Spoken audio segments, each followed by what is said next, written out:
Before we jump back into history, just a reminder, tomorrow from 1:30 to 2, I believe, out in that big tent that is currently empty, is our international student reception. If you want 25 bonus points, all you got to do is talk to 2 of our international students. Just give me their name, where they're from, what they're doing here, either at MV or in the United States, either one, and that'll get you 25 bonus points. All right? Before we were rudely interrupted by what turned out to just be a fire drill, okay? Nothing was burning down. We talked about, and I'm gonna turn that off for a couple seconds, okay? How most of the societies that we're going to be looking at developed along major rivers, okay? And the reason why is because obviously along these rivers we had water, and I put question marks here because what is the importance of water to a civilization? What do we need it for, Rory? Okay, number 1, we need it to grow the crops, because remember, we're shifting from hunter-gathering to farming. Okay, transportation, trade, you go up and down it. What else? Yes? To drink.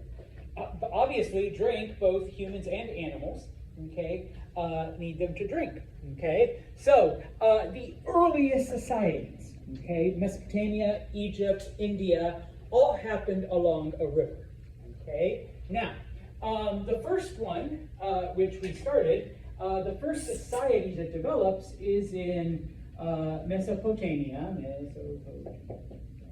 Gotta double check. Okay. This will be on your test. What is its modern day name? We don't still call it Mesopotamia. Iraq. Okay, so find Iraq on the map.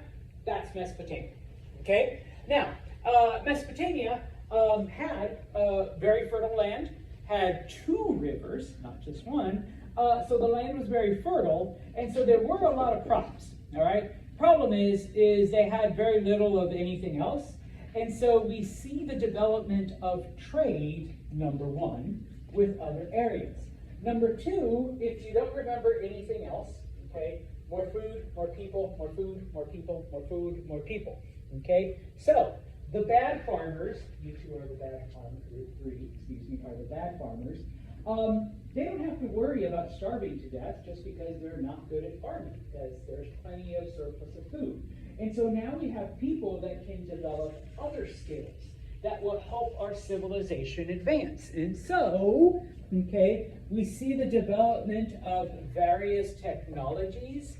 Okay, and yeah, I could go on about the baskets and the woodworking and like all of that, okay, because that's a part of it. But the 2 most important things that happen, all right, because of this is number 1, we do see the invention of the wheel during this time in Mesopotamia, okay, which allows an ease of transportation and moving things around. And then probably, all right, the most influential is working and the development of metals. All right, our bad farmer here, realizes that if she plays around with these weird looking things that we find and we heat it up and we melt it, we can shape it into different tools and weapons and other things. And along the way, Mesopotamians discover, and you do need to know the recipe. It will be a multiple choice question, but you still need to know the recipe. That if you melt down tin and copper and then you blend them together and you let them cool, what 3rd alloy, what metal do you get? Bronze, okay? So you need to know that, okay? You get bronze. And for the next couple thousand years, okay, bronze is in fact the metal of choice. And so, yes? I know it's on the syllabus, but when's this time? Like next week, the week after? Okay. No, 2 weeks, 3 weeks. October 1st, I don't know whenever that is. Okay. Sorry, yeah. There you go. I don't even remember what I had for breakfast, so, all right. Let's do that. I know there was coffee involved. All right, so we were interrupted when we were talking about how the societies, wrong way, were growing, okay? And of course, they needed, to trade with other areas. Now, I don't remember if I said it or not. If I didn't, then I'll say it again. The purple areas are where the societies developed, okay? The greenish areas are the areas that while there are no societies there are, people, and these are the areas where, the purple societies are able to trade, especially Mesopotamia, to get the different materials that they need, okay? So up in the mountains of what eventually becomes Turkey and in modern day Lebanon, there was a lot of cedar. So they traded food for wood, okay? To the east, okay, and you can look at the key, this is all in your textbook, okay? There was alabaster, there was flint, there was copper, there was tin, there was all kinds of stuff. And so, yeah, they could take food to those areas into what today becomes Iran or, in whatever other area and be able to trade it for these various metals or these precious gems or, whatever they needed, okay? Now, I think we went through this. In this case, we do see the rise of certain cities. We call them city-states because they were independent to each other. Each city was its own governmental entity spread out throughout Mesopotamia. Okay? And so, here we are. Okay? These city-states. Okay? You didn't get to that slide. We didn't? Oh. Well, okay. You don't need to know too much. You kind of do. Sorry. I thought we had gone one slide further. All right. I apologize. Fire drills. Okay. So, some of the most important ones were the city of Eridu, Uruk, okay, and Nippur. All right. These were the biggest ones that formed in this area between the Tigris and the Euphrates. Okay, number one. The city of and Abu Salabik, even though they were smaller, they also had, historical relevance. Abu Salabik was a religious center, okay, and we'll talk about Mesopotamian religion in a minute. The city of for those of you who are either Jewish or Christian or Muslim, according to tradition, the city of is where Abraham originally came from. All right. So if you believe in any one of those faiths, Abraham was a Mesopotamian. Okay. He left the city and wandered into other areas, and then whatever your religious tradition tells you. Okay. But that's where he originated. Okay. So it all ties back in some way, shape, or form.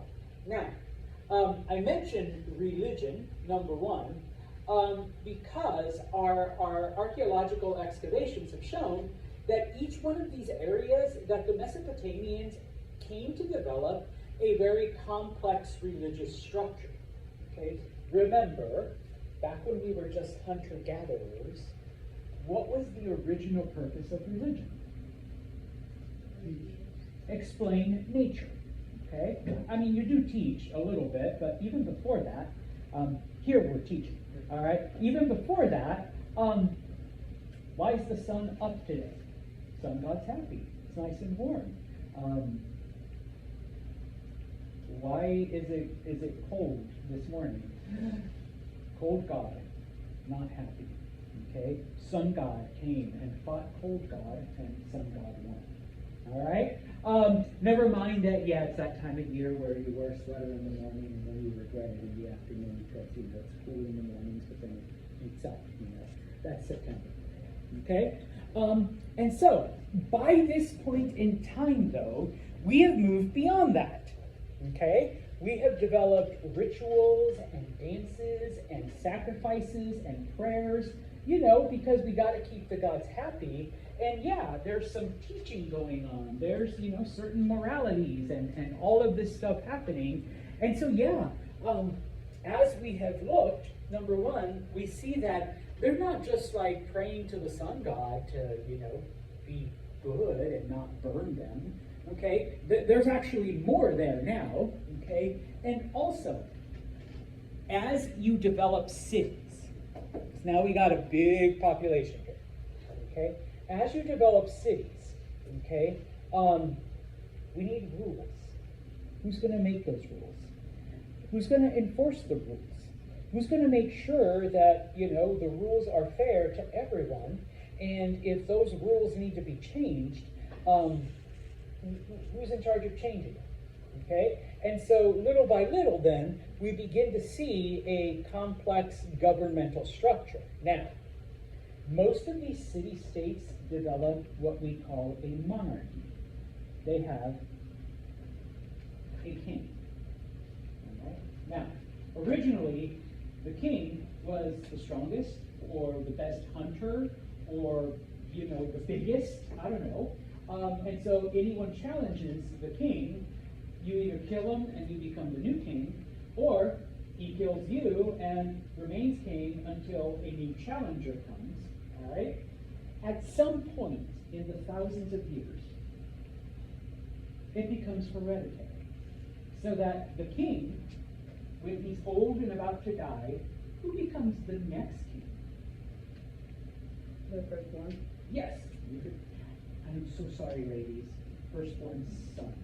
Okay? We don't start handing things to women for a couple thousand more years. All right? So, firstborn son becomes king. All right? King gets old, dies. Firstborn son, okay, becomes king, and so on. Okay? And so, all right, with that then, I think I'm back on track. Okay? This just shows then some of the city-states and where they were located. Okay? So, while these were different, they did have certain things in common. Okay? Number one, and I'm just going to draw, pardon my Mesopotamian, a big-ass square. Okay? In the middle, I'm just going to draw a pyramid because, there was a temple, and it was in the center of the city. Okay? Like I said, all right? Complex religious ideas.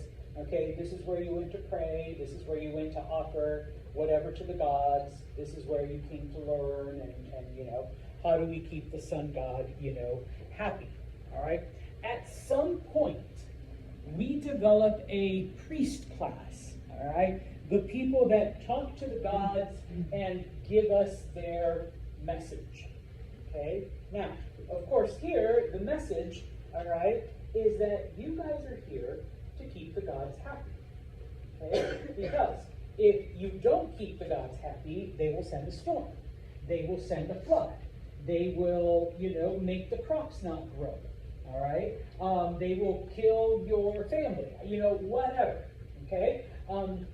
This is one of the things that at some point, it isn't until much later, but many of the early gods were very temperamental and had human emotions and human jealousies and human failings, okay, type of thing. All right? Now, I don't even remember if I gave you the P word. The Mesopotamians, along with other early societies, what is polytheism? Yeah, they believed in many gods, in multiple gods. Okay? Historically, that has been the norm. Okay? Just FYI. All right? And so, there were many, many gods. Okay? And so, the city-state not only became a religious center, but it was also an economic center. Okay? This is where you came to do business. This is where you, farmers, came to sell your food. Okay? Wagon maker, this is where you sold your wagons. Woodworker, this is where you sold your wood products. All right? Smith, this is where you sold all of your metal stuff and all of your bronze and whatnot. Okay? And so, because they were considered important, the priests and the kings and anyone else who was part of the ruling class lived in the center in the area surrounding the temple. Okay? Everybody else lived far away on the outskirts of the city. Okay? Now, there was a canal that brought water to the temple and went straight through. Okay? So by living close to the temple, you had first dibs on water. The king's brother had water. The high priest had easy access to water. Okay? Whereas, our basket maker lived way at the edge of the city walls. He wanted water, he was going to have to walk quite a way. All right? And come on, carry a little bit and figure that.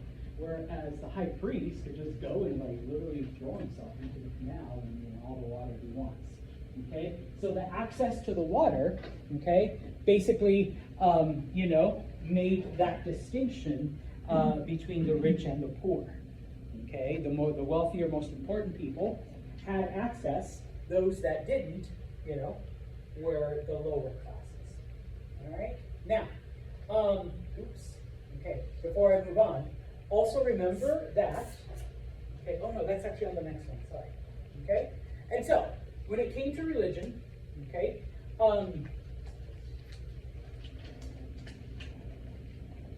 the actions of the gods, what the gods did, all right, that shaped everybody's view of what they did. Remember, we are here to serve the gods. We are here to keep them happy. All right? So everything that humanity did, number one, was focused on that. Okay? Number one. Number two, since the beginning of time, and we see this amongst all kinds of religions and worships and traditions, okay? The changes of seasons, the changing in nature became the focus for our festivals, okay? In fact, in English, the word holiday comes from holy day, okay? In this case, number one, probably the biggest thing was the changing of the year. Okay, that became a reason for celebrating. That became a reason for whatever religious festival, all right, people would have.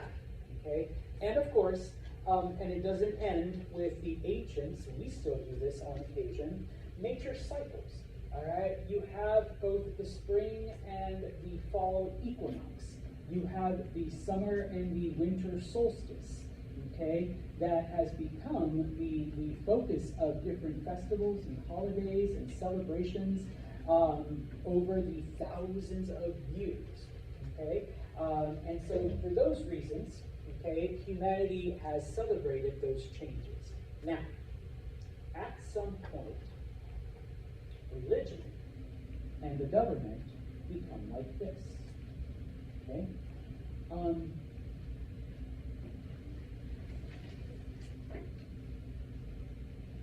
Just because you're the oldest son of the king, does that qualify you as a king? How many of you here are the oldest sons? Okay, we've got. So those of you that do not have your hand raised, is your older brother an idiot? Do you think he could be a good king? Sage is like, oh, hell no, I wouldn't trust my brother. All right? Yeah, just because you're the oldest doesn't necessarily mean, but that's the rule. Okay? So, oldest son here. Okay? Now, how do we hold on to, how do we hold on to that power if, no offense, all right? Because over history, we do have some kings who are morons. All right? Who really don't know what they're doing. Okay? Well, the gods have chosen our king. And if you rebel against the king, who are you really rebelling against? The gods. Yeah. You really want to piss off the gods? You've seen what they do, the floods, the hurricanes, all right, the pestilence, the famines, all right? Yeah, we don't want to do that, okay? And so, the king helps the priest helps the king. I'll tell the people that you're chosen by the gods as long as you protect me, make sure I'm safe, force the people to come to the temple, and of course, give me everything they want, type of thing. Okay? And so, we see then that not only are the rulers chosen by the gods, in some cultures, when we look at Egypt, the pharaohs weren't just chosen by the gods, They were part God. Okay? They believed that the pharaohs were descended from the sun god. So it wouldn't be like a situation where is it David or Joseph? I don't know if you know the story of he was planning on Sinai brother. Mm-hmm. He was Joseph. Yeah. And he was like impacting for more opportunities. Well, the reason why is because he was the firstborn of the preferred wife. Oh, okay. So while he wasn't the firstborn, like literally, he was the firstborn of the, not even the first wife, but the wife that supposedly Jacob loved. All right, so that gave him privilege. All right, so anyways, okay, now, you do need to know the Z word, ziggurat. All right, that was a Mesopotamian temple. Okay, that is where they worshipped. Okay, this is obviously just an artist's rendition. We believe that this is what they look like because that's what remains of them. You go to Iraq, you want to look at archaeological sites, all right? That is what's left of these 1,000-something-year-old ziggurats, okay? Now, this is just Mr. Santos just talking. I've always found it fascinating that throughout humanity's history and throughout whatever culture, humans have always placed their gods, okay, doesn't matter which one you believe in, up, okay? Whether the ziggurat, whether like heaven, whether Mount Olympus, whether whatever, you always got to go up, all right? Don't know what it is about humanity that makes them do that, all right? Because it's the same regardless of what culture, what religion, what, belief system they have, okay? Now,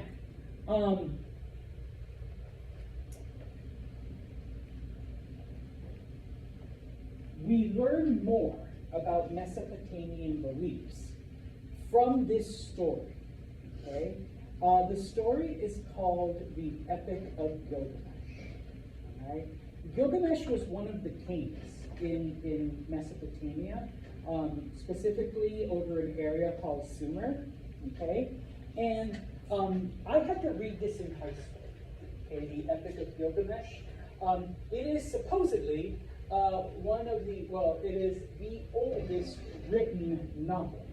Okay, whether it actually is or not, is it the oldest because it's the only one left, or was it literally the first one that somebody wrote? Okay, but regardless, okay, we learn a lot about Mesopotamian religion from reading the Epic of Gilgamesh. Okay, number one. We learn that the Mesopotamians believed that everything in nature had a god.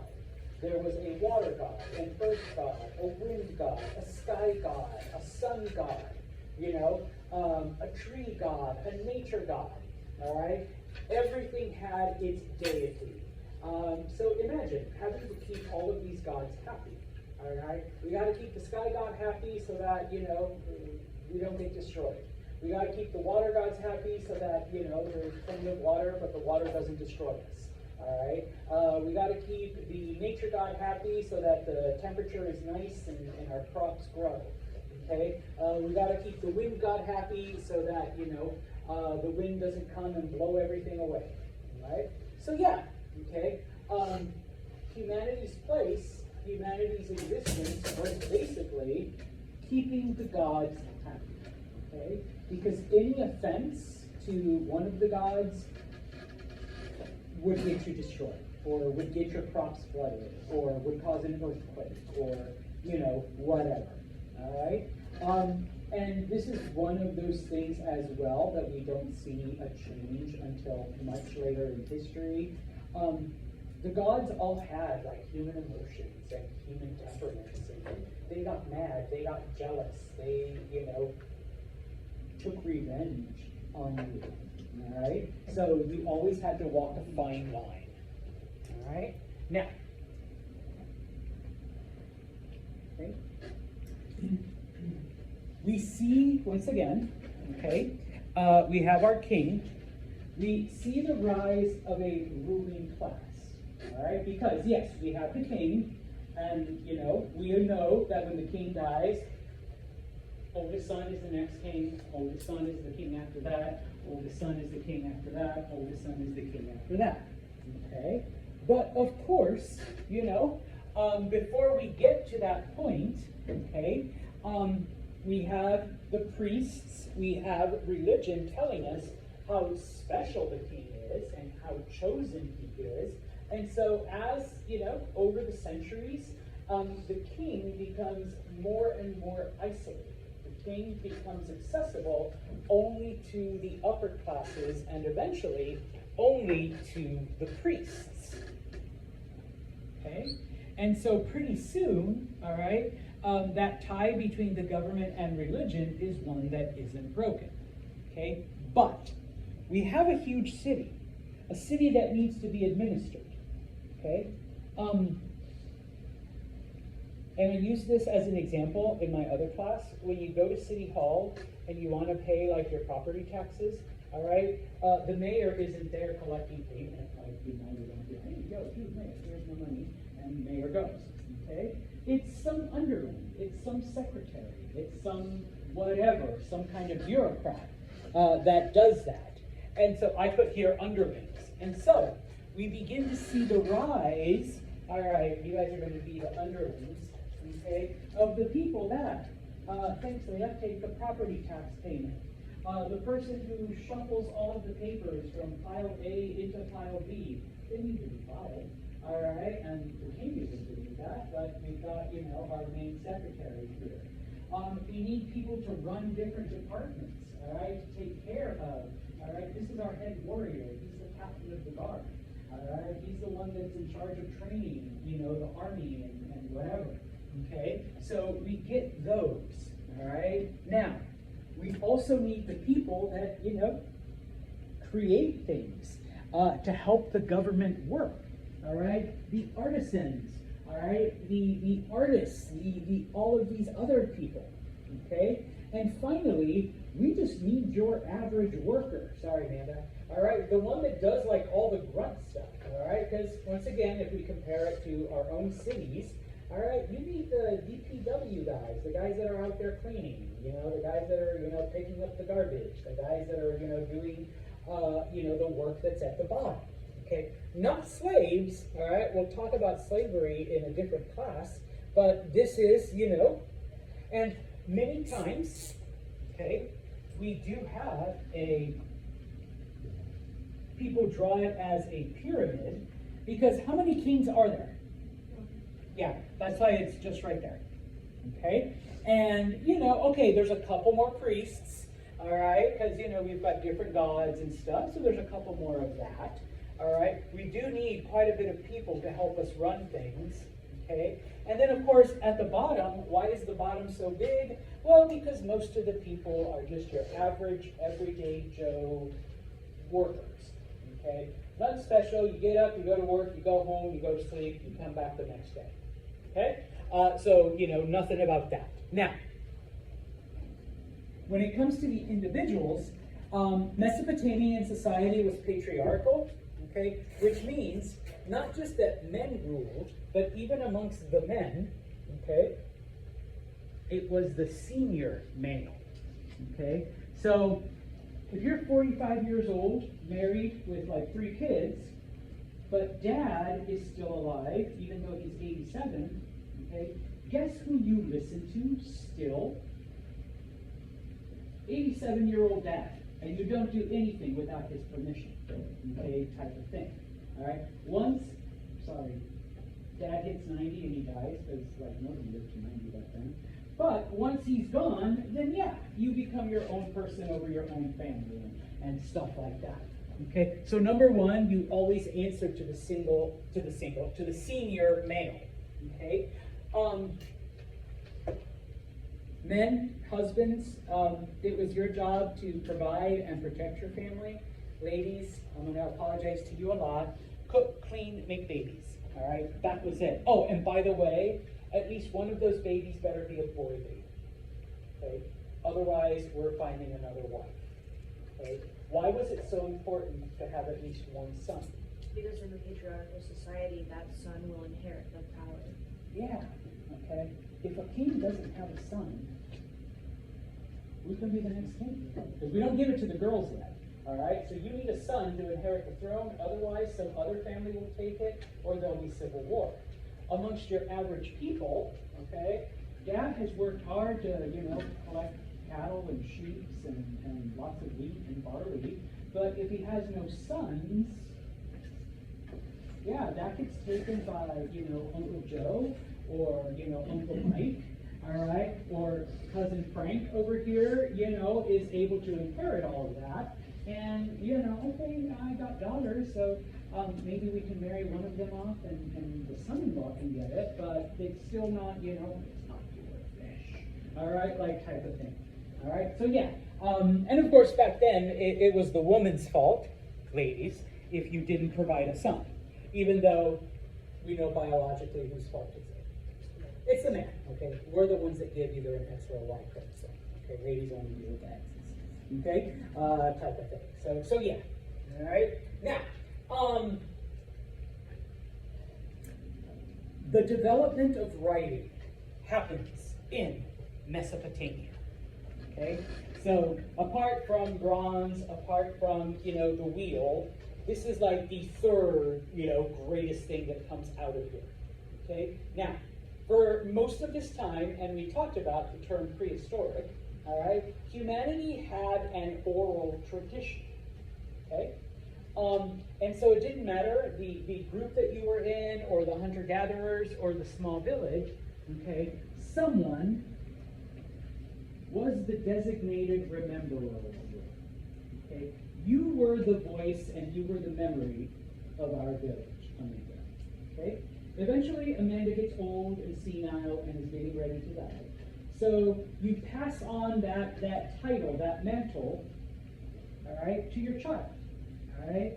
And so then Jenna becomes the new village or group rememberers, okay? All of the stories now come to Jenna. Same thing, Jenna gets old, senile, getting ready to die, passes it on to the next child. I'm sorry, what is your name? Devin, all right? And so now Devin becomes the village rememberer, okay? What is the problem with an oral tradition, though? There's a game of telephone. There's changes. Okay, there's going to be some changes, okay? Because maybe, okay, Amanda, before she was able to tell all of her stories to Jenna, the dementia set in. And so she forgot a couple of the stories, or she forgot some of the details, okay? So that is now lost, all right? Jenna gets the stories, and she really doesn't like the one about where the river flooded and the village had to run away and abandon, all of their cows. That's a really sad story. So she's going to change the ending to something a little bit happier. Okay, and so that's the story that gets passed on to Devin. Okay, and so we see that either through human error or intentionally, these stories do get changed. Now, as the society gets bigger and more complex, okay, we cannot ask our village, our rememberer, to remember everything about the city, everything about the kings, all of the rules, all of the laws, all of the statutes, or now that we're conducting business with other people, all right, remember, how many shekels of silver is equal to 3 cows, all right? Come on, hurry up, Devin. No, we can't expect the rememberer to do all of that, all right? So, we get the development of writing, okay? Now, the original writing is what we call pictographic, okay? Which picture, okay? Basically, what Mesopotamians begin to do is they draw little pictures, okay? Now, 2 things. Those pictures can either represent a sound, so the picture represents, that sound, and then another picture represents all right, and you put these 2 pictures together and you get up, all right? So, they do that. Or a picture represents a thought or an idea or some kind of abstract concept. Okay? And so, I love your generation now because I can do something like this. Okay? When you guys send emojis and someone sends me a happy face, what are they trying to transmit? What thought? Happy. Happy, yes. You see a happy face, that means happy. Okay? Leah sends me a text, and all there is like a coffee cup with a question mark. Okay? Lost coffee. Yeah, let's go get some coffee. All right? Thumbs up. All right? Although I'm told you guys think that thumbs up is too passive aggressive. It is. Like, my generation, it just means cool. Yeah, let's do it. It's, to me, it's still like that. Yeah. Like, okay. Anyways, I sent Leah a thumbs up. All right, and she knows that means that. All right, did I say that right? Let's do it. Okay, we're going. All right. Well, that was Mesopotamian writing. The symbols either represented a sound that you can piece together and you know come up with a word, or just that thought, just that idea. Okay, coffee, back. All right, we're off to 70 now. Okay, so you need to know the C word. It was known as cuneiform. Okay, Mesopotamian writing. And so, basically what they did is they took wet mud and with sticks or with reeds, they would draw these little pictures. Okay, then they would let the tablet cool, and here you have your message. Okay, we don't deal with this until the Egyptians. Okay, so baby steps. Okay, now, not everyone knew how to read and write. Okay, in fact, even up until like 50, 60, 70 years ago, not everybody could read and write. You only had certain people that developed that skill. Okay, so you needed something written down. We now have a new social class. Okay, and that are the scribes. Okay, sorry, village rememberers, we don't need you anymore because we now have scribes, people that we go to. You two are our scribes, and will write everything down. And so one of the first things that Devin does is go to Rory the scribe, and Rory begins to write down all these stories. Now, this is why I say sometimes, and when we talk about like the book of Genesis, all right, the stories that we get, all right, are the whatever corrupted version that existed when writing was invented, right? So we always kind of have to be like, okay, where were the changes made? Where were the mistakes made?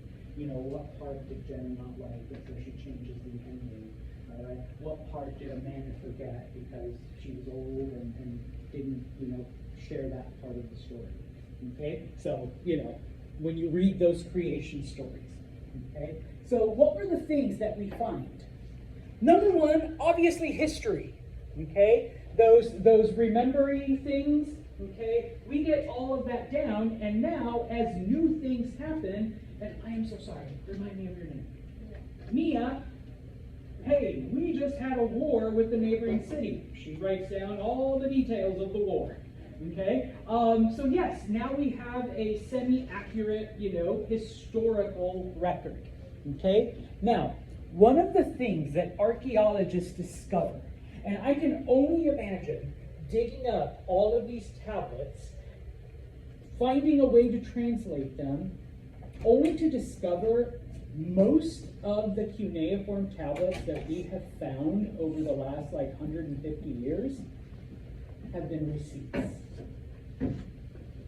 I sold 3 pounds of barley to Jenna in exchange for 5 wicker baskets. And that's literally what the tablet says. And they kept finding tablets like that. Okay, Leah purchased 2 wagons for 50 pieces of silver. And historians and archaeologists are like, fucking receipts? All right, that's what we found, receipts. Okay, yeah, all right. Number 2, people's history. Okay, you know, we all want to be remembered for something. So I would go to Mia the scribe and say, Mia, I'm getting old, I'm going to die. Take down my story. Okay, preserve it, give it to my grandkids, whatever. Okay. In addition, a lot of the religious ceremonies, now you don't have to remember them. You know, people had different religious ceremonies written down. I put temple hymns, but if you want to call them prayers, if you want to call them chants, or, you know, whatever, you know, the whole, you know, in heaven, hallowed be thy name, kingdom come, thy will be done. You know, you don't have to memorize it, you just read it straight from the tablet, okay? And yeah, that's the only one I remember, sorry. Okay, don't ask me to do a couple Hail Marys, all right? Number three, obviously, the king list, okay? King Sai was followed by King, I want to say Maya, yes. All right, and then King Leah, and then, you know, King Preston, and then King, you know, whatever. Maybe just a list of the kings. All right, which makes sense, I suppose. Okay, now, two of the stories that we find, I already mentioned the Epic of Gilgamesh. Okay, which, like I said, is either literally the oldest written story, or it's just the oldest one that has survived. All right, it is the story of one of the kings of this area. All right. Now, I'm curious, because in my last class I asked, I had to read this as a senior in high school. There was only one other person that had to read it as a junior. Anyone here have to read the Epic of Gilgamesh? Damn, they don't teach it anymore. Okay, well, you know, maybe they should. I don't know, all right? But, world's oldest story, number one. Number two,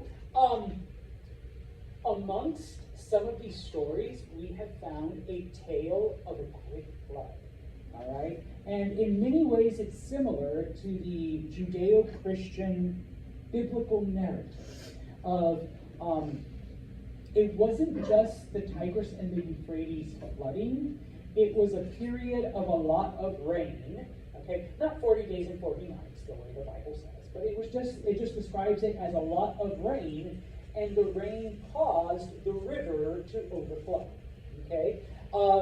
But it wasn't like a worldwide thing. Basically, it just chronicles the destruction of the city of Uruk, all right? And then after a time, the waters went back, and humanity was restored, and they were able to rebuild, okay? So some of the details are similar to the story of the flood.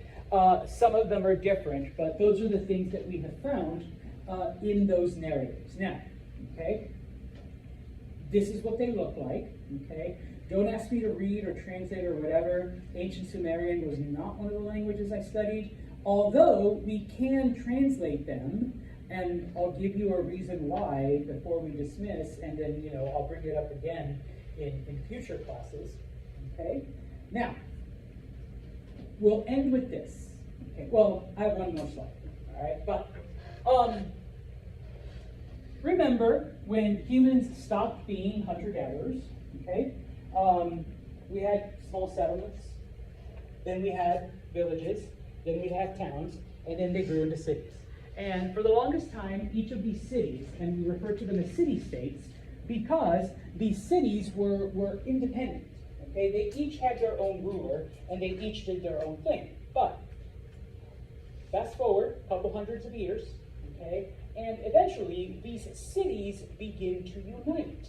They begin to form, I suppose you can call them the earliest countries, okay? But it's more like kingdoms, because they were ruled over by a king, okay? Now, sometimes there was war between cities, and so a city won, and so now it became a part of the other one.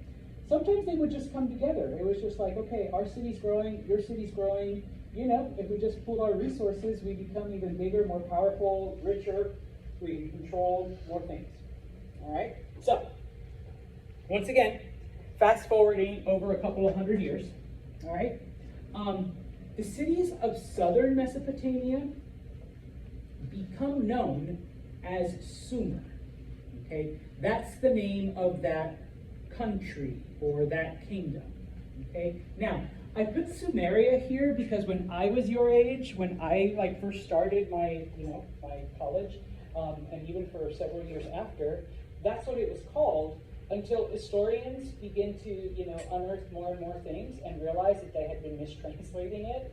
So it's not Sumeria, it's just Sumer. Okay? The adjective is Sumerian though, So you can talk about Sumerian writing, or a Sumerian king, or Sumerian architecture, or Sumerian ruins, etc., etc. Okay? In the center of Mesopotamia, those cities came together, and they formed the country, or the kingdom, of Akkad.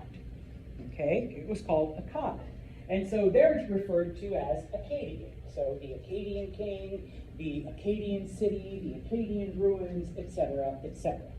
Okay? I promise I will come back, but I need to show you the map. Okay? So, the purple is Sumer. The brown is Akkad. Okay? So we see the formation of those two. Now, we get a man named Sargon, and he is the ruler of Akkad. He is the king of Akkad. We call him the Great because he is the first to conquer another kingdom, another country. All right? Up until this point, maybe you had cities fighting each other, okay? But this is the first time we have an entire country, an entire kingdom, fighting a totally different kingdom and taking it over. Okay? Sargon wins. Okay? And so he conquers Sumer. Now, even though I've been using the word Mesopotamia and Mesopotamian, most of the inventions, okay, the wheel, the bronze, the writing, all of that, most of that was Sumerian. Most of that came from Sumer. So that when Akkad conquers them, they're like, whoa, you guys got like this writing shit, and you guys got art, and you guys have like wheels, and you guys have like all of this stuff. And so the Akkadians adopt it, okay? And as the Akkadians begin to spread and conquer other areas, they transmit all of that into other places, which is why the earliest cuneiform writing survives, because the Akkadians adopted it into their language, and then they begin to spread that, okay? Because, they don't stop here, okay? Everything that's within the brown line, okay?